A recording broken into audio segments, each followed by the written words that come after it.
Bolero 1.7 ready ಆಗಿದ್ದಾವೆ. Square pipe body ಇದು. ಈಗ ಮೆಟಲ್ ಪೇಸ್ಟ್ ಲಾಂಬಿ ವರ್ಕ್ ನಡೀತಾ ಐತೆ. ಈಗ next step paint. A to Z ಕೆಲಸ ರೆಡಿ ಆಗಿದೆ. ಬೆಳಿಗ್ಗೆ ಬಂದಿತ್ತು ಗಾಡಿ, 12 ಗಂಟೆ ಆಯಿತು, ರೆಡಿ ಆಗಿದೆ. ಈಗ ಪೇಂಟಿಗೆ ಟೈಮ್. ಆಮೇಲೆ ಇಲ್ಲೇ ಇನ್ನೂ ಒಂದು 2 ಬುಲೋರೋ ಇದ್ದಾವೆ. ಒಂದು ಸಣ್ಣ ಬುಲೋರೋ ಸಿಟಿ ಕಿಂಗ್, ಒಂದು ದೊಡ್ಡ ಬುಲೋರೋ 1.7. ಇದ್ರದ್ದು ವರ್ಕ್ ನಡೆಯಾಕುತ್ತೈತೆ. ಇಲ್ಲೆಲ್ಲ ಕಟಿಂಗ್ ಮಾಡ್ತಿದ್ದಾರೆ ಮೆಟ್ರಲ್ಲು.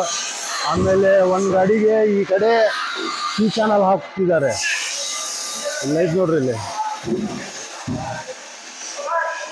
C channel work. ಆಮೇಲೆ ಈ ಬಾಡಿನೂ ಎತ್ತಾಗುತ್ತಾರೆ ಈಗ ಚಾನಲ್ ಹಾಕಕ್ಕೆ.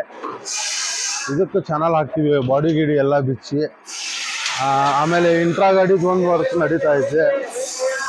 ಇಂಟ್ರಾ ಗಾಡಿದೆಲ್ಲ ಮೆಟೀರಿಯಲ್ ಕಟಿಂಗ್ ಆಗೈತೆ. ಈಗ ಅದನ್ನು ಫುಲ್ ಟಾಪ್ ಬಾಡಿ ಮಾಡಬೇಕು. ಆಮೇಲೆ ಎಲ್ಲ GS ಹಾಕೋದು, GSW ಕೊಯಿಲಲ್ಲಿ. ಆಮೇಲೆ ಹಿಂದ್ಗಡೆ ಒಂದು ಅಶೋಕ್ ಲೇಲ್ಯಾಂಡ್ ಗಾಡಿ ಮಾಡೋಕತ್ತೀನಿ ನೋಡ್ರಿ. ಇಲ್ಲಿ ಅಶೋಕ್ ಲೇಲ್ಯಾಂಡ್ ಗಾಡಿ ಫುಲ್ ಟಾಪ್ ಸ್ಕ್ವೇರ್ ಪೈಪಿನ ಗಾಡಿ, ಇದನ್ನು ನಡೆಯಾಕುತ್ತೈತೆ. ದಿನಕ್ಕೆ 6-7 ಗಾಡಿ ಮಾಡಿಕೊಡ್ತೀವಿ. ಒಂದೇ ದಿನದಲ್ಲಿ ಫಿನಿಶಿಂಗ್ ಮಾಡಿಕೊಡ್ತೀವಿ. ನಮ್ಮ ನಂಬರಿಗೆ ಕಾಲ್ ಮಾಡಿ ಬರ್ರಿ, ಒಂದೇ ದಿನದಲ್ಲಿ ಫಿನಿಶಿಂಗ್ ಮಾಡಿಕೊಡ್ತೀವಿ.